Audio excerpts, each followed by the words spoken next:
갈라디아서 3장 1절부터 14절까지 말씀 교독하십니다. 어리석도다 갈라디아 사람들아, 예수 그리스도께서 십자가에 못 박히신 것이 너희 눈앞에 밝히 보이거늘 누가 너희를 꾀더냐?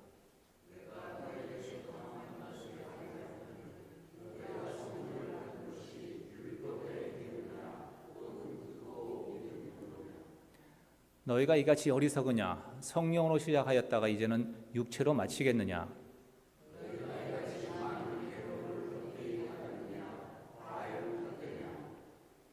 너에게 성령을 주시고 너희 가운데서 능력을 행하시는 이의 일이 율법의 행위에서냐 듣고 믿음에서냐?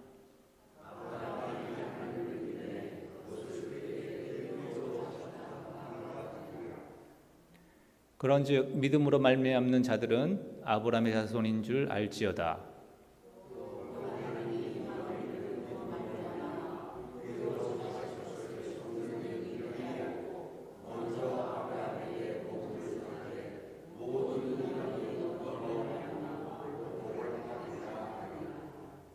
그러므로 믿음으로 말미암는 자는 믿음이 있는 아브라함과 함께 복을 받느니라.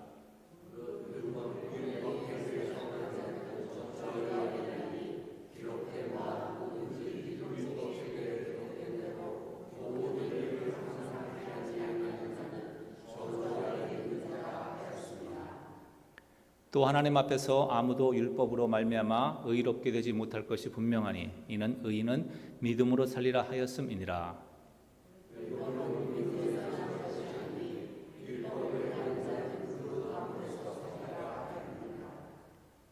그리스도께서 우리를 위하여 저주를 받은 바 되사 율법의 저주에서 우리를 속량하셨으니 기록된 바 나무에 달린 자마다 저주 아래 있는 자라 하였음이라. 아브라함의 복이 이방인에게 미치게 하고 또 우리로 하여금 믿음으로 말미암아 성령의 약속을 받게 하려 함이라. 아멘. 갈라디아 사람들아, 너희가 참으로 어리석구나. 이렇게 바울은 1절 그리고 3절 두 번씩이나 이야기를 합니다. 갈라디아 사람들은 바울의 고향 지방입니다. 소아시아 지역인데 이 지역 사람들은 상당히 열심히 있었습니다. 그래서 예수를 믿은 후에 볼륨 좀 낮춰주시기 바랍니다. 예, 어디 볼륨인지 모르겠습니다. 예수를 믿은 후에 유대인의 전통을 따르면 조금 더 경건해질 것 같다고 생각을 했고 또 그렇게 가르치는 자들에 의해서 유대인의 전통을 따르려고 했고 그 중에 대표적인 것이 할례를 받는 것이죠.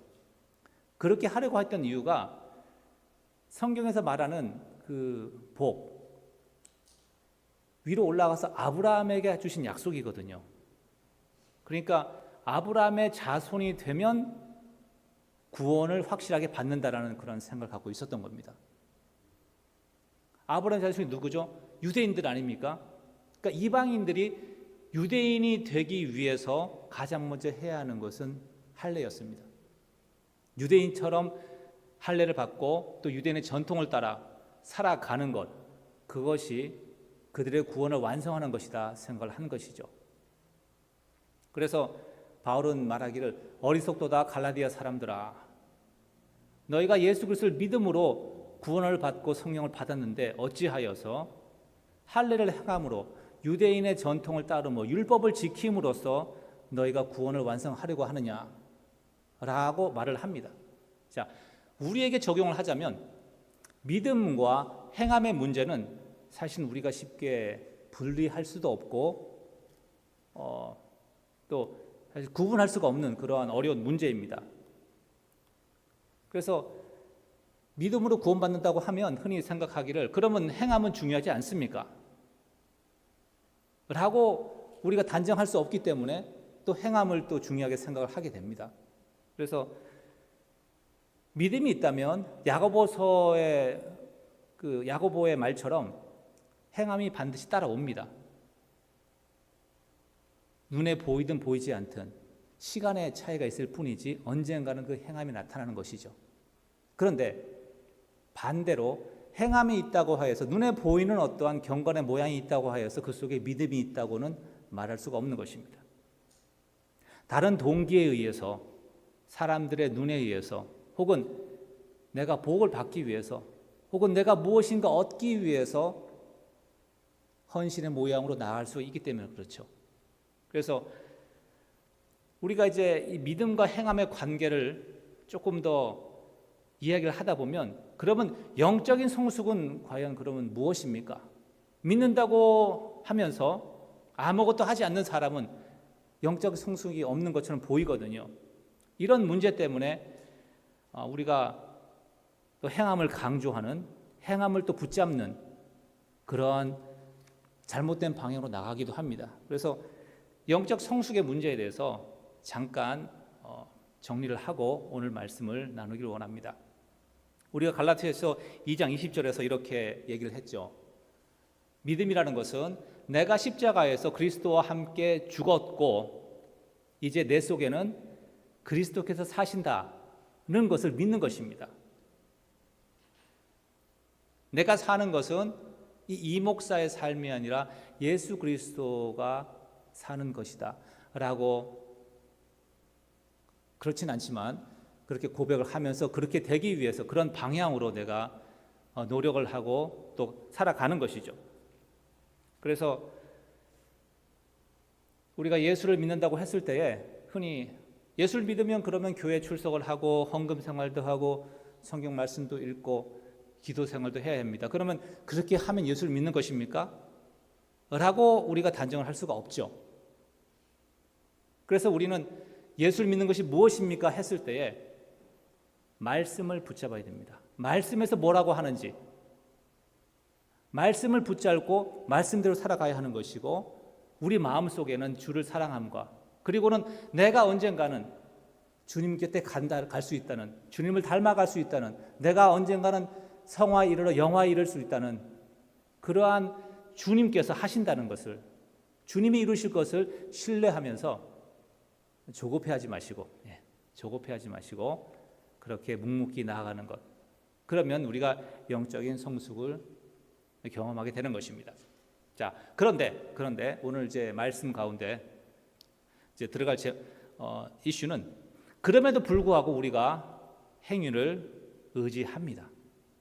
내가 성경 말씀 읽고 기도 생활을 한 주간 잘했어요. 그러면 왠지 하나님이 나의 기도를 들어주실 것 같아요.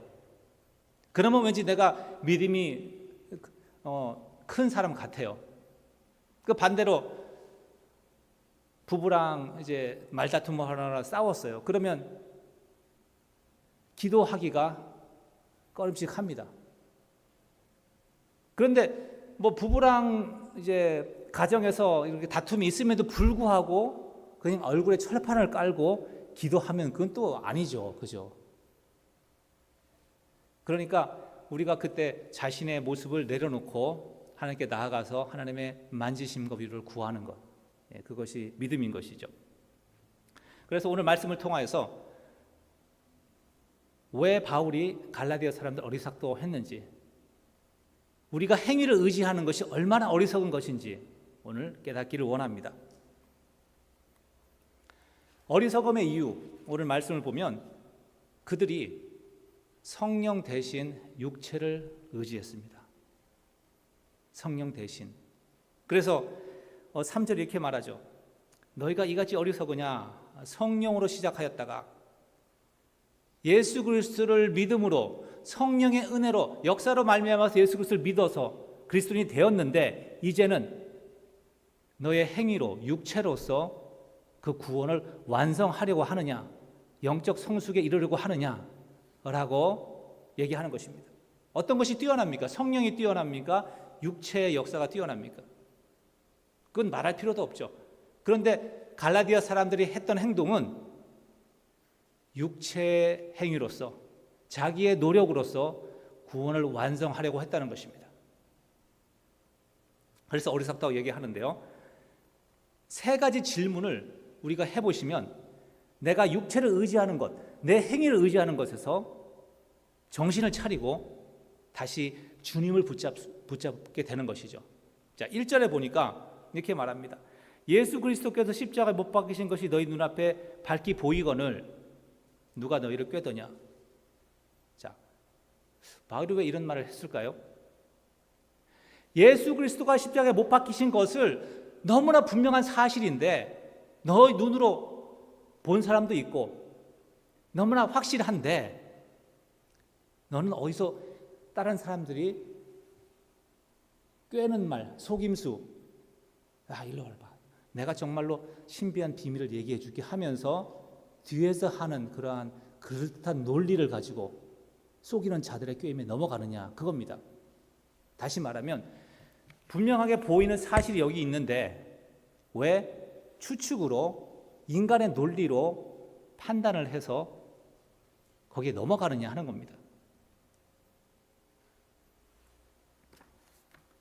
그리스도의 십자가는 그들이 이해할 수 있는 것이 아닙니다. 십자가를 있는 그대로 받아들인다고 한다면 갈라디아 사람들이 헷갈렸던 이제 그리스도인이 되기 위해서는 성숙한 그리스도인이 되기 위해서는 이것도 하고 저것도 하고 좀 더 많은 것들을 해야 하는구나 하는 그 꼬임에 넘어가지 않을 것입니다.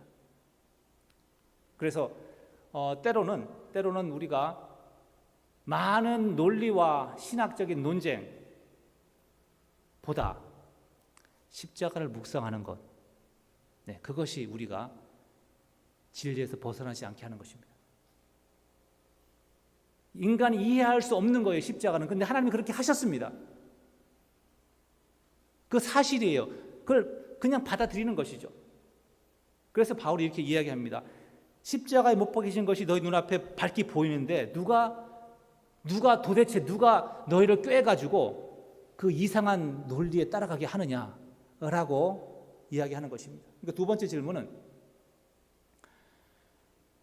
너희가 그렇게 율법의 행위와 유대교의 전통을 따르고 신앙생활을 한다는 것으로 인해서 너희가 중요하게 생각하는데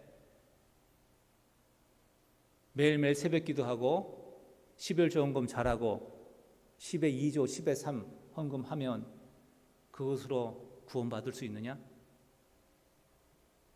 그렇게 하면 하나님께서 성령을 더 부어주시느냐? 이런 말을 하고 있는 것입니다.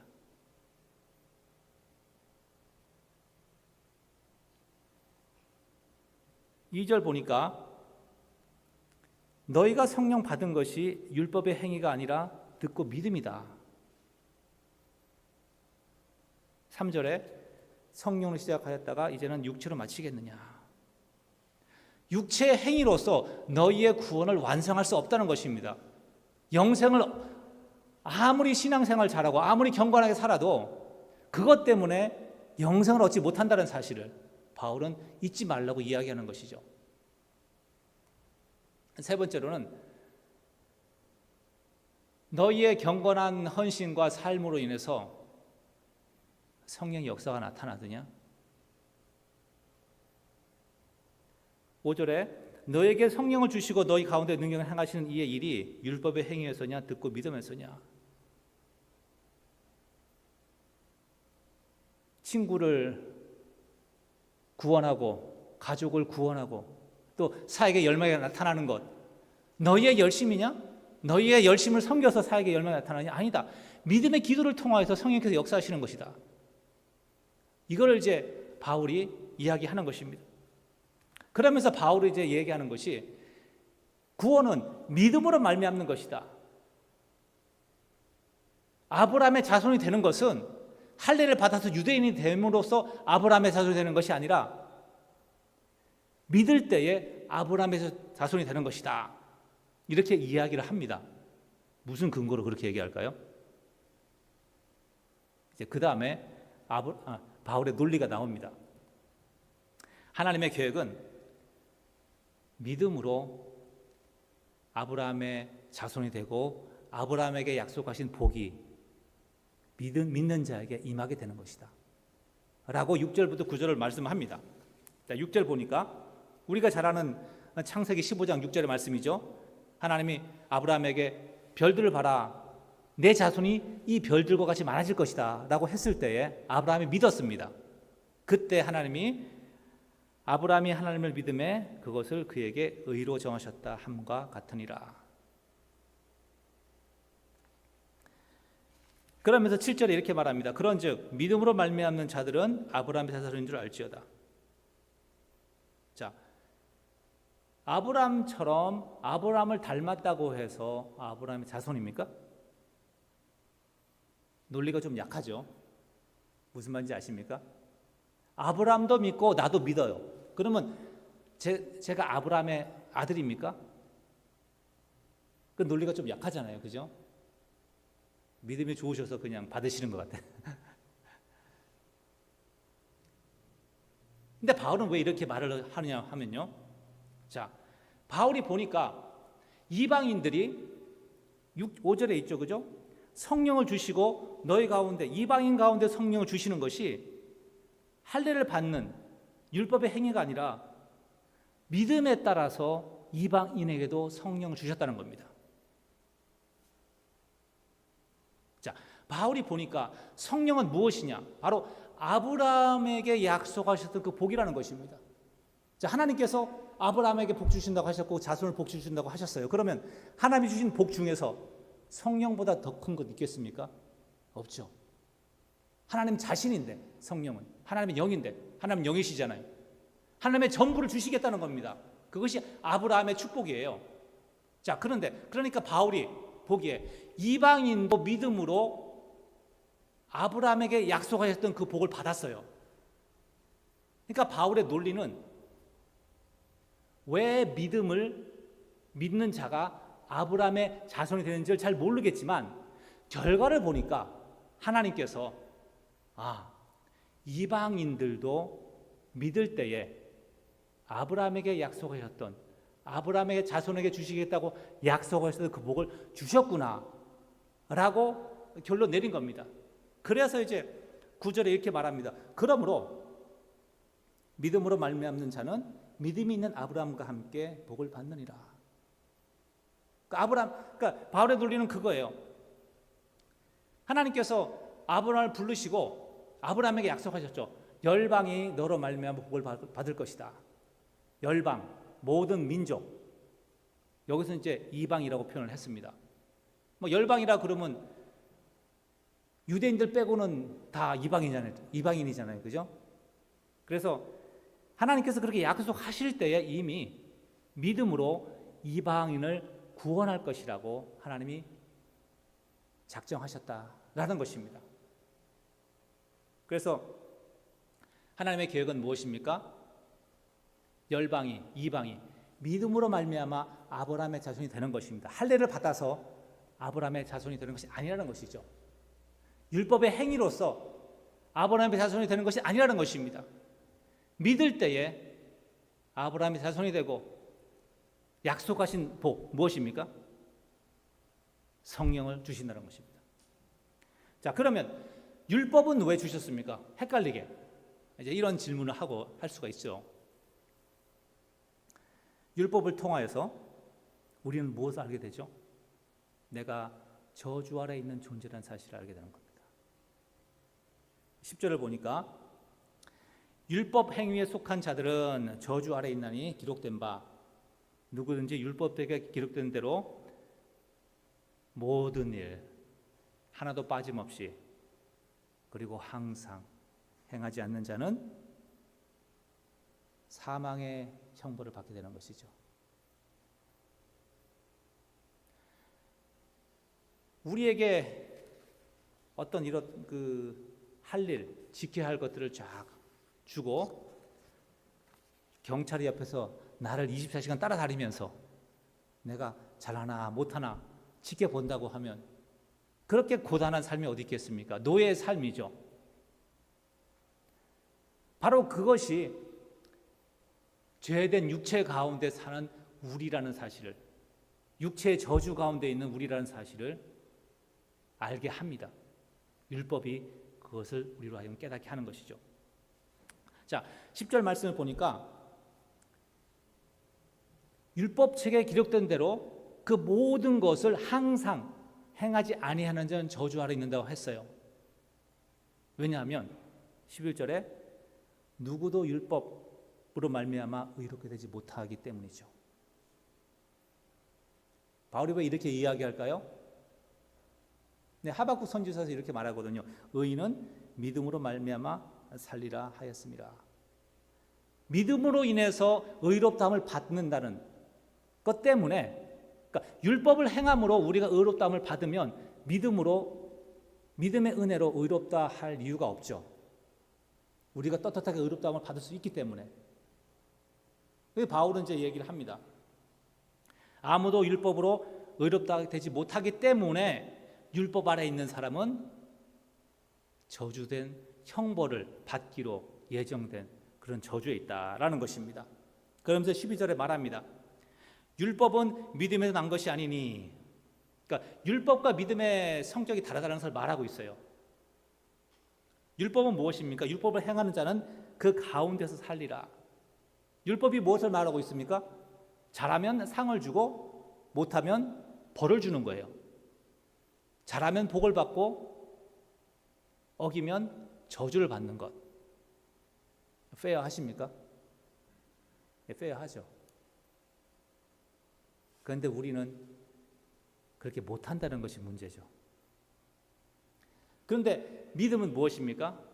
믿음은 그리스도를 믿음으로 말미암아 그 안에서 죄의 용서의 은혜를 받고 우리를 의롭다고 인정해 주시는 겁니다. 그래서 율법이라는 것은 하나님의 정의를 말한다고 한다면, 믿음이라는 것은 하나님의 은혜와 죄의 용서의 긍휼하심을 나타낸다고 말할 수가 있죠. 이것이 바로 율법이 우리가 어떠한 존재란 사실을 나타냅니다. 육체의 저주 아래 있는 존재. 그런데 그러니까 바울의 얘기는 그거예요. 자, 육체가 그렇게 저주 가운데 있는데 어떻게 육체로서 무엇을 하려고 하느냐, 그겁니다. 망가져가고 이제 갈수록 실수를 거듭 해가는데 어떻게 고쳐가지고 그걸 해보겠다고 그러냐, 그거예요. 육체의 소망을 두지 말아야 됩니다. 정말로 우리 육체가 저주 가운데 있다는 사실을 깨달으면, 그리고 그리스도께서 나에게 새롭게 완성하실 구원을 바라보는 사람은 내가 늙어가는 것 감사할 수 있습니다. 네. 왜요? 더 이상 육체를 의지할 근거가 사라지기 때문에 그렇죠. 젊을 때는 육체를 의지합니다. 근데 나이가 들어갈수록 육체를 의지하지 않게 되죠. 그것이 저는 은혜라고 생각을 합니다. 우리가 이제 율법을 통하여서 육체의 저주 가운데 있다는 사실을 깨닫게 되었고, 그리스도께서 우리를 위하여 그 저주를 다 치워 가십니다. 그러므로 말미암아서 믿음의 구원이 모든 사람들에게, 열방에게 이루어지도록 하는 것이죠. 이것이 하나님의 계획인 것입니다. 13절에 보니까 그리스도께서 우리를 위하여 저주를 받은 바 되사 율법의 저주에서 우리를 속량하셨으니 십자가에 못 박히심으로. 요한복음에 보면 예수님께서 의도적으로 십자가형을 향해서 걸어가십니다. 그러니까 십자가에 못 박히신 이유가 무엇이죠? 신명기에서 말하는 것처럼 나무에 달려서 저주를 받은 자가 되기 위해서 십자가에 못 박히신 것이죠. 그렇게 하신 이유는 14절에 이는 그리스도 예수 안에서 아브라함의 복이 이방인에게 미치게 하고 또 우리로 하여금 믿음으로 말미암아 성령의 약속을 받게 하려 함이라. 하나님께서 이렇게 처음부터 아브라함을 부르실 때부터 믿음으로 의롭다 하시고 또 그렇게 계획을 하시고 중간에 율법을 주셔서 육체의 저주를 깨닫게 하시고 드러나게 하셨는데, 그리고 예수 그리스도께서 십자가에 죽으심으로 그 육체의 저주를 다 가져가시고 이제는 성령을 따라 살게 하셨는데, 어찌하여 너희들은 어리석게도 예수 그리스도 그렇게 죽으신 십자가를 보면서도 어찌하여 육체를 의지함으로 육체의 행위로 너의 구원을 완성하려고 하느냐. 이렇게 바울은 말하고 있는 것입니다. 내 육체의 행위를 의지하고 내가 무엇을 함으로써 의로워지겠다고 하는 사람, 바로 시지푸스라고 그리스 신화에 있는 인물입니다. 신들에게 벌을 받아서 이 큰 돌멩이를 꼭대기까지 밀어 올려야 됩니다. 그러면 꼭대기 올라가려고 하면 다시 굴러 떨어지는 거예요. 다시 밀어 올리고 굴러 떨어지고, 허무한 결과, 평생 노동을 해야 하는 그러한 저주가 바로 시지푸스입니다. 저는 이것이 우리가 행위로서 의롭다함을 얻으려고 하는 모든 자들의 운명이라고 말합니다. 이 노예에서 벗어나시기 바랍니다. 그리스도께서 십자가의 죽으심으로 육체의 저주를 다 끊어버리셨습니다. 그리스도 안에서 참으로 자유를 누리시길 원하고 그 안에서 참으로 영적으로 성숙하시기 원합니다. 어리석도다 갈라디아 사람들아, 너희가 성령으로 시작하였다가 이제는 육체로 마치겠느냐. 우리가 믿음으로 걸어가는 삶 쉽지가 않습니다. 마치 수영을 잘 하지 못하는 사람은 물을 먹기도 하고 빠지기도 합니다. 믿음으로 살지 않았던 우리들은 믿음으로 살아간다는 것이 어떤 것인지 몰라요. 그래서 배워야 합니다. 말씀을 통해서 배우시고 성령을 의지함으로 서두르지 마시고 말씀 따라 천천히 걸어가시기 바랍니다. 기도하십니다.